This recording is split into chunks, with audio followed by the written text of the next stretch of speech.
Sistem penerimaan murid baru atau SPMB khusus jalur SMA di Kota Palembang tuai sorotan dari Forum Pemuda Garuda Sumatera Selatan dengan menggelar aksi unjuk rasa di kantor Dinas Pendidikan Nasional Provinsi Sumatera Selatan dan meminta kepada Diknas untuk dapat memperbaiki pelaksanaan SPMB. Soal ini yang akan datang 10 tahun lagi, benar kan? Kita menyampaikan ke aspirasi ini, tak ada yang dengar. Untuk kesekian kalinya, aksi unjuk rasa terkait dengan sistem penerimaan murid baru atau SPMB berlangsung di kantor Dinas Pendidikan Provinsi Sumatera Selatan. Dalam aksinya, Forum Pemuda Garuda Sumsel (FPGS) menyuarakan permasalahan SPMB tingkat SMA khususnya di Kota Palembang.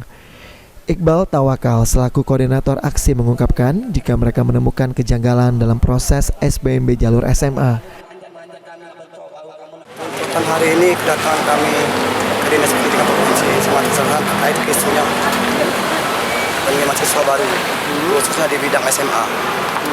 Di sini dari 17 kabupaten kota menggunakan pergub yang sama, tapi kalau untuk Kota Palembang itu beda.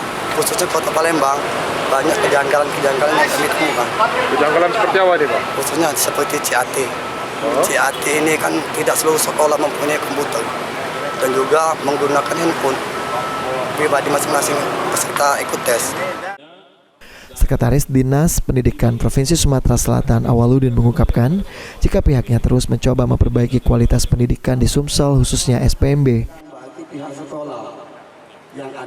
Kita mencoba untuk memperbaiki kualitas pendidikan khususnya di SPMB dari waktu ke waktu.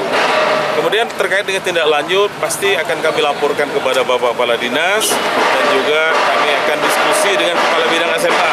Karena saya sebagai sekretaris Dinas Pendidikan supporting system.